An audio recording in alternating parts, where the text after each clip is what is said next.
Welcome to Vlog 23, and what has been a rather interesting week, or couple of days so far. Yesterday I posted a video in the morning about a race to 500 between me and Rick Bailey over at the Folds Bailey Model Railroad, and apparently it's been going back and forth, back and forth, back and forth. He hit 500 at one point and then dropped back, and I've just been steadily climbing, and as of the recording of this, it's Saturday morning of June 4th. It's too close to call because I'm at 497 and he's at 496. Anyway, I wanted to go ahead and do a quick, well, not a quick, this is going to be the normal vlog, unless of course something changes drastically. I wanted to get back into Union Station, and I know that I mentioned that I had issues, and we're actually going to dig into that. So give me a second here as I go ahead and bring the camera down to the table. Alright, as I mentioned, I had tried this iridescent paint and I'm not happy with it, and then the paint didn't want to come off. So I tried a couple different things, and like I said on that last video, one of the things that came up, I wanted to talk to Rick because I knew that him and Nisi had issues with their acrylics, and I was like, well, how did you deal with it? He said, try IPA. That's isopropyl alcohol. This is 91%. And the other day when I tried this, it did take it off with a little bit of work. Obviously, it's not just going to miraculously come off of the building. You kind of got to work at it a little bit. But as you can see, it does remove the paint. And I did remember seeing something from Model Railroad magazine a while back too, where they were like, well, you can use Windex. Well, I tried that. Didn't work. And Beethoven might kick the camera here, or the tripod here for a minute, but maybe not. He's been hiding down here. I'm not quite sure what the deal is with that. But like I said, as you can see, this is pulling the paint off with a little bit of work, which is fine. Now, did I really need to go ahead and pull this off of here? No, probably not, because this is actually the back side of the building. Nobody's going to see this, but it just concerned me that I was afraid if I left it on there, that when I actually go to paint the and that came off real easy. When I actually go to put the full coat on here, that it was going to start to bury some of the detail. But like I said, because it's the back side of the building, it's kind of like I probably really didn't need to go through all this, but I didn't want that iridescence to kind of shine through whatever paint that I do end up putting on here.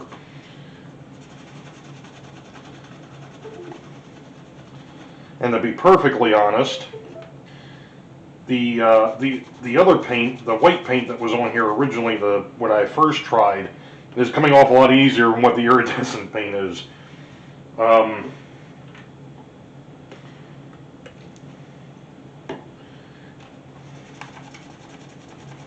but it is taking it off,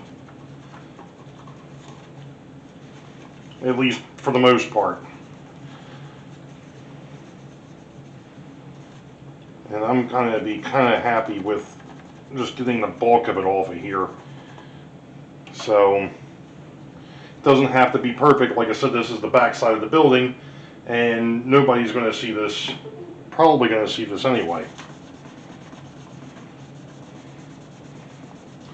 Now this side was painted just with the iridescent, and I've got a feeling that this is not going to want to come off of here, unfortunately. Although,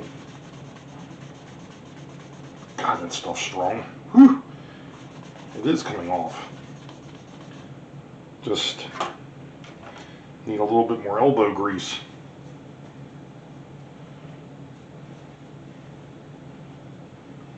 Now, really, the reason why I had this 91% alcohol to begin with was to take the factory paint off a couple of the locomotives that I have, namely the GP30 and the Frankenstein locomotive that I need to work on. That's the BL2 GP9 mashup. And for the most part, this is coming off. Nice.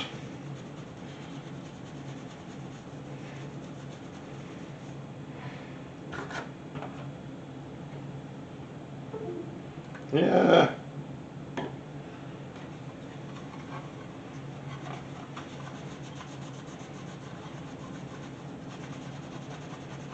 Alright. I think I'm going to be...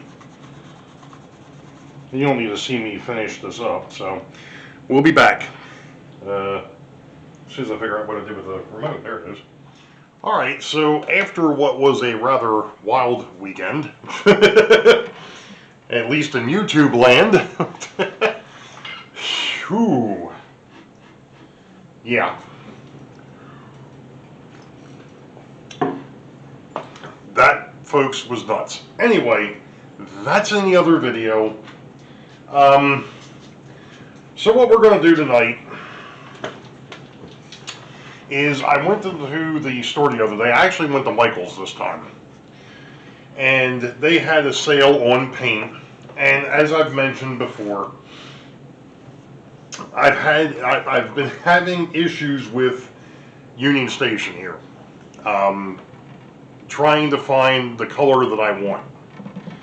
Obviously, the interior is black. The exterior, I didn't want it to be a normal white because I thought white was going to be too white. I didn't want the different color grays that I have because I was afraid they would be either too dark or too light. So, and I tried what I thought was a pearl white, and instead it ended up being an iridescent white. And when it ended up on the building, it came out more gray, more silver, and very metallic.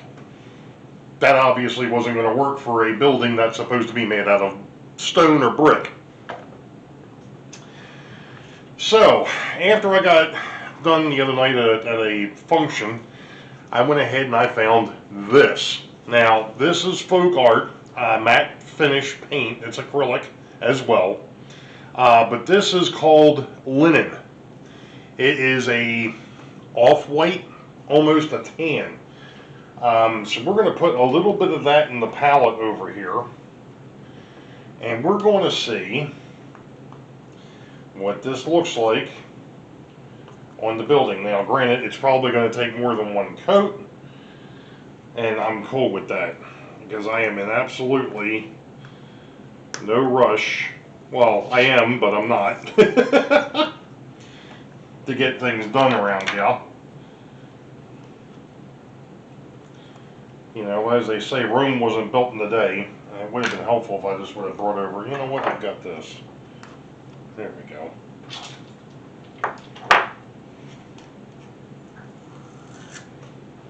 They sealed it. And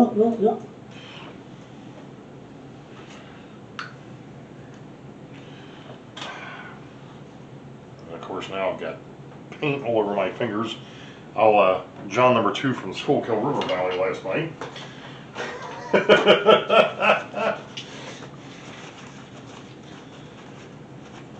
Hey, Beethoven. What you doing, bug? What you doing, bug?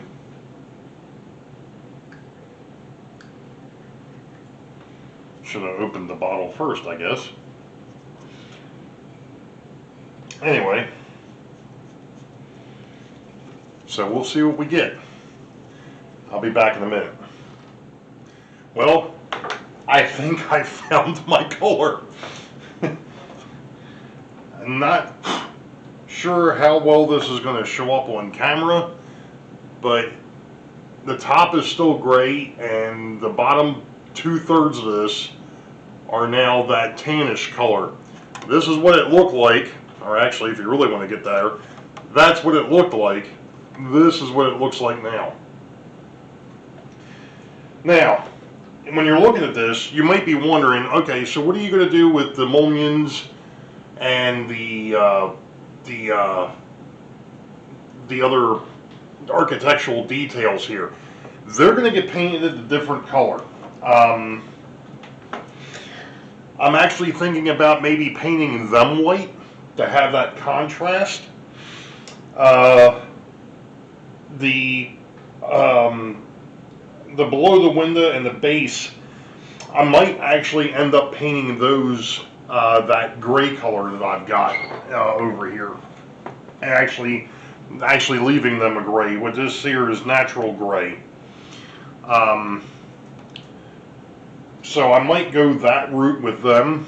So we're going to have the titanium white. That will be around the windows, the windowsills and things of that nature.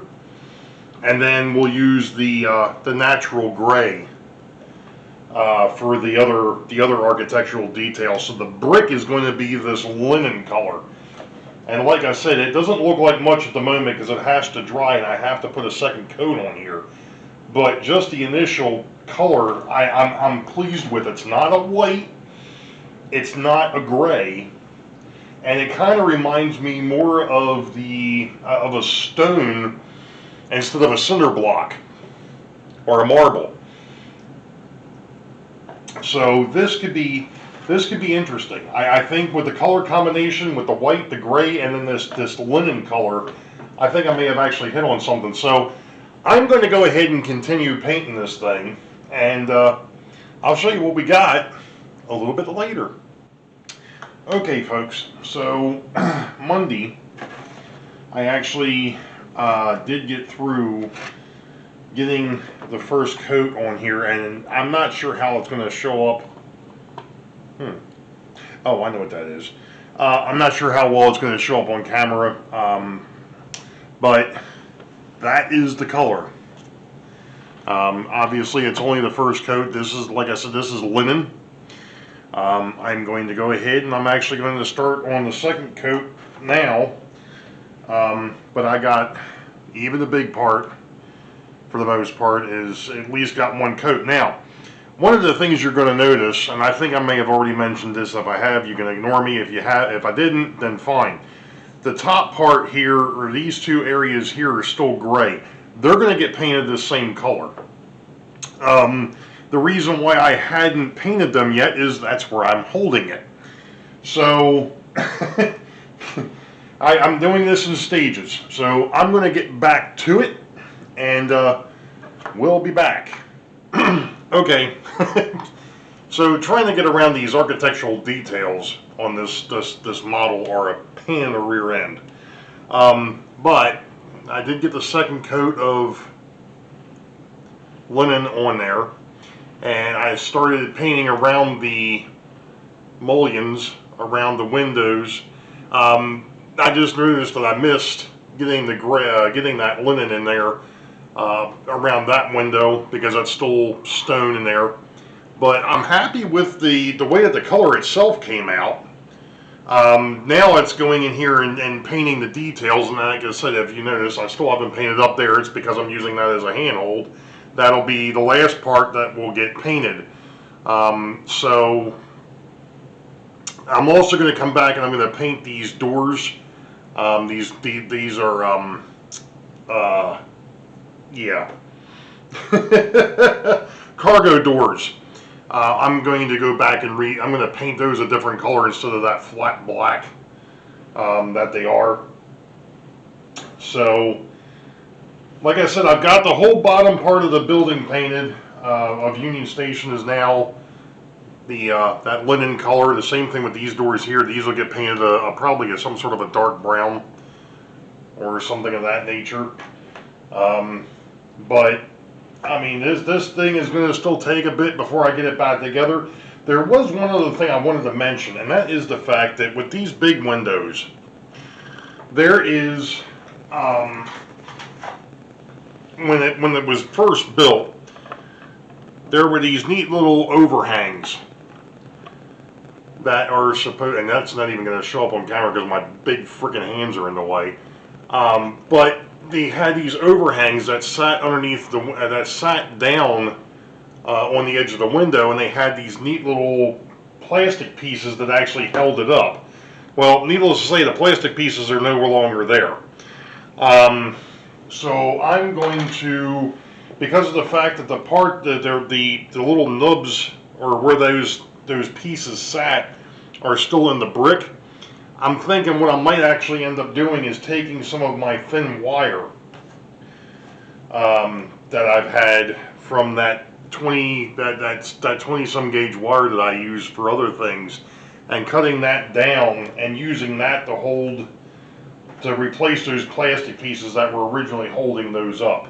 I think that'll look good. Paint them black, nobody ever knew the difference. With that being said, I'm going to bring this episode to a close. Again, now that it's now Thursday, June the 9th, obviously, as you all know, I did hit 500. I've been able to hold 500, knock on wood. Thank you again to the community. I did post a video the other day, saying thank you about getting me to 500 and now being able to hold it. There will be a video coming up that will talk about how the contest is going to work, and we'll go from there. I just realized this thing is like way out of whack. I don't understand how this can get that far out, considering the fact that it's on a tripod. Now it's even worse. That's just worse in the other direction. Oh, I don't know. I don't understand what's going on there, but it's like the whole thing's, I don't know. Now the base is straight, but the camera's screwed up. Let's see if I can get it to... that looks a little bit better, I guess. Alright, that doesn't look like I'm off balance. Of course, I am off balance, but that's beside the point. Okay, so, like I said, that's going to bring this to a close. I've still obviously got a lot of work to do on Union Station, so there'll be more to come on that. But again, you all know the deal. Wait for the highball. Green tracks ahead. We'll catch you all next time. Be safe. God bless. We will see ya.